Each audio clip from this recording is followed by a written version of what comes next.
أعوذ بالله من الشيطان الرجيم. بسم الله الرحمن الرحيم. إن الله لا يغفر أن يشرك به ويغفر ما دون ذلك لمن يشاء ومن يشرك بالله فقد ضل ضلالا بعيدا. إن يدعون من دونه إلا إناثا وإن يدعون إلا شيطانا مريدا لعنه الله وقال لأتخذن من عبادك نصيبا مفروضا. بے شک اللہ تبارک و تعالی شرک کو معاف نہیں کرے گا، اور شرک کے علاوہ جو بھی گناہ ہے اللہ اگر چاہے تو اس کو معاف کر دے، اور جو شخص اللہ تبارک و تعالی کے ساتھ شرک کرتا ہے تو وہ دور کی گمراہی میں جا پڑا۔ بے شک یہ لوگ اللہ تبارک و تعالی کو چھوڑ کر اپنی دیویوں کو پکارتے ہیں، اور یہ لوگ دیویوں کو نہیں بلکہ شرکش شیطان کو پکارتے ہیں۔ اللہ تبارک و تعالیٰ نے اس شیطان کے اوپر لعنت فرمائی ہے جس نے یہ کہا کہ تمہارے بندوں میں سے ایک بڑا حصہ میں جہنم کے لیے لے لوں گا، شرک کے لیے لے لوں گا۔ معزز سامعین کرام، یہ سورۃ النساء ہے۔ سورۃ النساء سورہ نمبر 4 ہے، اور اسی سورت سے بھی آپ کے سامنے آیت نمبر 116، 117 اور 118 آپ کے سامنے تلاوت کی گئی، اور ان آیات کا ترجمہ بھی پیش کیا گیا۔ جیسا کہ ترجمہ سے آپ کو معلوم ہو گیا کہ ان آیات کے اندر اللہ تبارک و تعالیٰ نے شرک کا تذکرہ کیا ہے، اور یہ جو شرک ہے اللہ تبارک و تعالیٰ کی نظر میں اتنا ناپسندیدہ ہے کہ اللہ تبارک و تعالیٰ نے اپنی زبان پہ اعلان کر دیا ہے۔ ہمارے پیارے رسول صلی اللہ علیہ وسلم کی حدیث ہے، اور یہ حدیث قدسی ہے کہ اللہ تبارک و تعالیٰ نے فرمایا ہے کہ جتنے بھی شرکا ہیں میں ان تمام سے بے نیاز ہوں، اور جو بھی میرے ساتھ کسی کو شریک ٹھہراتا ہے تو میں اس کو اور اس کے شرک کو دونوں کو چھوڑ دیتا ہوں۔ معزز سامعین کرام، شرک کی قباحت اور مذمت اللہ تبارک و تعالیٰ نے قرآن کریم کے اندر جا بجا بیان فرمایا ہے، لیکن یہاں جو آیت کریمہ ہے آیت نمبر 116، اس سے یہ بات سمجھ میں آتی ہے کہ اللہ تبارک و تعالیٰ شرک کو کبھی بھی معاف نہیں کرے گا، کبھی بھی معاف نہیں کرے گا۔ اللہ تبارک و تعالیٰ نے فرمایا کہ ان اللہ لا یغفر ان یشرک بہ ویغفر ما دون ذلک لمن یشاء ومن یشرک باللہ فقد ضل ضلالا بعیدا۔ بے شک اللہ تبارک و تعالیٰ شرک کو کبھی بھی نہیں معاف کرے گا، اور شرک کے علاوہ جو گناہ ہے اگر اللہ چاہے تو اس کو معاف کر سکتا ہے، اور جو آدمی شرک کرتا ہے وہ گمراہی میں دور چلا جاتا ہے۔ اس آیت کریمہ سے 3 باتیں پتہ چلی۔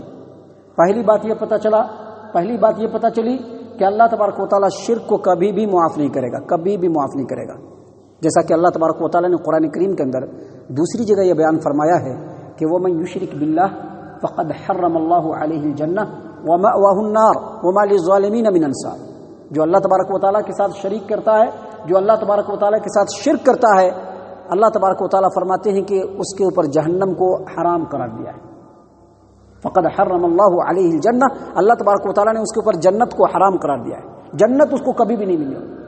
فقد حرم اللہ علیہ الجنہ، جنت اس کو کبھی بھی نہیں ملے گی، اور اس کا ٹھکانہ ہمیشہ جہنم رہے گا، اور اس کا کوئی مددگار نہیں ہوگا۔ تو پہلی بات یہ پتہ چلی کہ شرک جو ہے اللہ تبارک و تعالیٰ کبھی بھی معاف نہیں کرے گا۔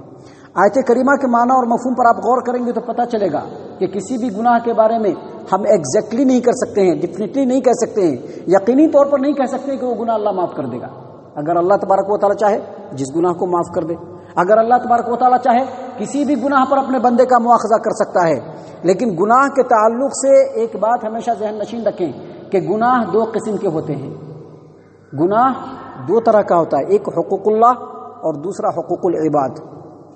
حقوق اللہ یہ بھی اللہ کے ذمہ ہے، اگر اللہ چاہے تو معاف کر دے، اگر اللہ چاہے تو اس کے اوپر مواخذہ کرے، لیکن حقوق العباد کو معاف کروانا ضروری ہے۔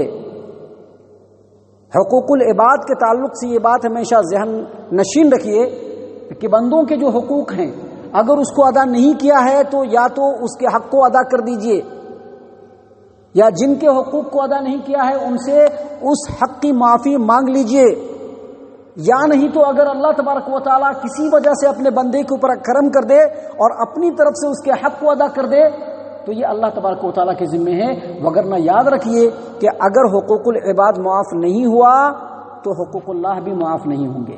یہ دوسری بات ہے۔ اور تیسری بات یہ ہے کہ شرک بہت بڑا جرم ہے، اور اللہ تبارک و تعالیٰ نے آیت کریمہ کے آخر میں بیان فرما دیا کہ جو آدمی اللہ کے ساتھ شرک کرتا ہے وہ دور کی گمراہی میں جا پڑا۔ معزز سامعین کرام، آگے اللہ تبارک و تعالیٰ نے بیان فرمایا کہ یہ جو مشرکین مکہ ہیں، آیت کریمہ کے معنی اور مفہوم پر غور کریں گے تو وہ جو مشرکین مکہ تھے ان کے اندر جو صفات اس زمانے میں تھی وہی صفات آج مسلمانوں کے اندر بھی پائی جاتی ہیں۔ مسلمان بھی اس طرح کے شرک میں مبتلا ہے۔ اللہ تبارک و تعالیٰ نے بیان فرمایا ان یدعون من دونہ الا اناسا وان یدعون الا شیطانا مریدا، وہ لوگ اللہ تبارک و تعالیٰ کو چھوڑ کر اپنی دیویوں کو پکارتے ہیں، لیکن وہ اپنی دیویوں کو نہیں پکارتے ہیں بلکہ شیطان کو پکارتے ہیں۔ وہ لوگ اللہ تبارک و تعالیٰ کو چھوڑ کر اپنی دیویوں کو پکارتے ہیں۔ اب وہ لوگ اپنی دیویوں کو کیوں پکارتے تھے؟ کیونکہ دیویوں کے بارے میں ان کا یہ عقیدہ تھا کہ یہ پاور کی مالک ہے، یہ کچھ بھی کر سکتی ہیں، کہیں سے بھی ان کو پکارا جائے وہاں سے وہ سن کر کے ہماری مدد کر سکتی ہیں۔ اور دیویوں کے تعلق سے ان کا ایک خاص عقیدہ تھا۔ کیا عقیدہ تھا؟ کہ یہ اللہ کی بیویاں ہیں یا بیٹیاں ہیں۔ دیکھیے، شرک کی 3 قسم ہیں اور تینوں قسمیں یہاں پر موجود ہیں۔ شرک کی پہلی قسم ہے شرک فی ذات، یعنی اللہ تبارک و تعالیٰ کی ذات میں کسی کو شریک کرنا۔ اب یہ جو مشرکین تھے جو مکہ کے اندر تھے، وہ دیویوں کو اللہ تبارک و تعالیٰ کی بیویاں اور بیٹیاں سمجھتے تھے، جبکہ اللہ تبارک و تعالیٰ کا کوئی ہمسر نہیں ہے، اللہ تبارک و تعالیٰ کا کوئی برابری کرنے والا نہیں۔ اللہ تبارک و تعالیٰ ہر عیب سے پاک ہے، اللہ تبارک و تعالیٰ تنہا ہے، یکتا ہے اور بے مثل ہے، لیکن اس کے باوجود انہوں نے اللہ کی بیویاں اور بیٹیاں مقرر کی۔ اس اعتبار سے انہوں نے شرک فی ذات کیا، یعنی اللہ کے ذات میں شریک ٹھہرایا۔ اور آج بھی لوگ اپنے بڑے بڑے جو بابا ہوتے ہیں، جو ان کے مرشد ہوتے ہیں، جو ان کے پیر صاحب ہوتے ہیں، ان کے بارے میں ان کا خیال ہے کہ اللہ کے ولی ہیں، اللہ کے بڑے قریبی ہیں، اللہ کے سامنے جو چاہے کر دیں۔ یہ چیز ان کے اندر بھی پائی جاتی ہے۔ بلکہ بعض لوگوں نے تو آگے بڑھ کر کے محمد عربی صلی اللہ علیہ وسلم کو ہی اللہ کہہ دیا ہے کہ وہی مصطفیٰ جو مدینے کے اندر ہے، وہ عرش پر پہلے اللہ تھا، بعد میں مصطفیٰ ہو کر کے مدینے کے اندر آ گیا ہے۔ تو یہ شرک فی ذات ہے جو ان لوگوں کے اندر بھی پایا جاتا تھا، مسلمانوں کے اندر بھی پایا جاتا ہے۔ اور شرک کی جو دوسری قسم ہے وہ شرک فی الصفات۔ یہ لوگ اپنی دیویوں کو کیوں پکارتے تھے؟ اس لیے پکارتے تھے کہ ان کا یہ عقیدہ تھا کہ دیویاں ہماری باتوں کو سنتی ہیں چاہے جہاں بھی ہو۔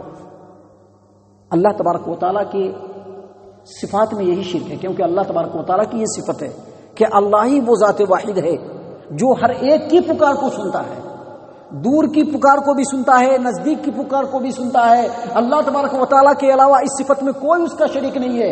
اور یہ شرک فی الصفات ہے جو مشرکین کیا کرتے تھے مکہ کے۔ اور آج کے ڈیٹ میں جو مسلمان ہیں، آپ ان کے مسلمانوں کی بات چھوڑیے، بڑے بڑے پڑھے لکھے علماء کرام کا طبقہ کہلانے والے بڑے بڑے لوگ، ان کی سوانح حیات کو پڑھیں گے، ان کی کتابوں کو پڑھیں گے تو ان میں پتہ چلے گا کہ وہ اپنے پیر صاحب کو بڑے دور سے سمندر سے پکارتے تھے تو پیر صاحب ان کی مدد کے لیے آ جاتے تھے۔ تو یہ شرک فی الصفات ہے۔ اور قرآن کریم کے بیان کے مطابق اس عقیدے کے ساتھ کہ اگر ہم کسی کو پکاریں اور وہ کہیں پر بھی ہو اور وہ آ کر کے ہماری مدد کر دے، یہ عین عبادت ہے، یہ عین عبادت ہے۔ اور مشرکین بھی اپنی دیویوں کو اسی لیے پکارتے تھے کہ وہ ہماری آ کر کے مدد کریں گی، تو گویا یہ شرک فی العبادہ ہے۔ تو یہ تینوں قسمیں اس آیت کریمہ کے اندر اللہ تبارک و تعالیٰ نے بیان فرمایا، اور بیان فرمایا اللہ تبارک و تعالیٰ نے کہ یہ لوگ اللہ تبارک و تعالیٰ کو چھوڑ کر اپنی دیویوں کو پکارتے ہیں، لیکن یہ اپنی دیویوں کو نہیں پکارتے ہیں بلکہ یہ لوگ شیطان کو پکارتے ہیں۔ شیطان کو کیوں پکارتے ہیں؟ کیونکہ شرک کے جتنے طریقے ہیں سبھی شیطان نہیں سجائے ہیں، شرک کے جتنے رستے ہیں سب شیطان نہیں دکھلائے ہیں۔ لہذا آج کے ڈیٹ میں کوئی شرکیہ عقیدے کے ساتھ کسی کو پکارے، کسی سے دعا مانگے، کسی کے سامنے جھکے، دراصل وہ اس کے سامنے نہیں جھک رہا ہے بلکہ شیطان کے سامنے جھک رہا ہے۔ اور اسی کے بارے میں اللہ تبارک و تعالیٰ نے اگلی آیت کریمہ میں بیان فرمایا کہ لعنہ اللہ، اللہ تبارک و تعالیٰ نے اس کے اوپر لعنت فرمائی ہے، شیطان کے اوپر۔ کیوں؟ کیونکہ اس نے کہا ہے لأتخذن من عبادک نصیبا مفروضا، میں تمہارے بندوں میں سے ایک بڑا حصہ جہنم کے لیے فکر کر دوں گا، ان کو شرک کے راستے پر چلا دوں گا اور وہ شرک کے راستے پر جا کر کے جہنم کا ایندھن بن جائیں گے۔ اللہ تبارک و تعالیٰ نے قرآن کریم کے اندر بھی اس بات کو بیان فرمایا ہے۔ یہ جو طبقہ ہوگا جو شیطان کے بہکاوے میں آ کر کے اللہ تبارک و تعالیٰ کی توحید کو چھوڑ کر کے شرک کے راستے پر چلیں گے، یہ جو طبقہ ہوگا آدھا بھی ہو سکتا ہے اور آدھا سے زیادہ بھی ہو سکتا ہے۔ اللہ تبارک و تعالیٰ نے قرآن کریم کے اندر فرمایا ہے وَلَقَدْ ذَرَأْنَا لِجَهَنَّمَ كَثِيرًا مِنَ الْجِنِّ وَالْإِنسِ، ہم نے جناتوں اور انسانوں کی ایک بڑی جماعت کو جہنم کے لیے تیار کر کے رکھا ہے۔ اللہ نے تیار کر کے نہیں رکھا ہے، بلکہ وہ شیطان کے بہکاوے میں آ کر کے خود جہنم کے اندر گریں گے، اور اللہ تبارک و تعالیٰ نے جہنمیوں کے لیے، شرکشوں کے لیے، مشرکوں کے لیے، باغیوں کے لیے جہنم کو تیار کر کے رکھا ہے۔ معزز سامعین کرام، آگے اور بھی باتیں ہیں جو شیطان کے بہکاوے کے تعلق سے ہے، جو انشاءاللہ کل کے درس میں ہم آپ کے سامنے پیش کریں گے۔ ہم اللہ تبارک و تعالیٰ سے دعا کرتے ہیں کہ اللہ تبارک و تعالیٰ ہم تمام کو شرک جیسے قبیح ترین جرم سے محفوظ رکھے۔ اللہ تبارک و تعالیٰ ہمارے دلوں میں خالص توحید کو پیوست فرما دے۔ اللہ تبارک و تعالیٰ ہم تمام کو موحدین میں شامل فرما دے۔ اللہ تبارک و تعالیٰ کتاب و سنت کا متبع اور فرما بردار بنا دے۔ صحابہ کرام کے اسوہ حسنہ کو اپنانے کی توفیق عنایت فرمائے۔ جنت الفردوس میں جگہ عطا فرمائے۔ اے اللہ ہم تمام کو جہنم سے پناہ دے۔ اے رب العالمین ہم تمام کو جہنم سے پناہ دے۔ اے مالک الملک ہم تمام کو جہنم سے پناہ دے۔ آمین یا رب العالمین۔ وما علینا الا البلاغ المبین۔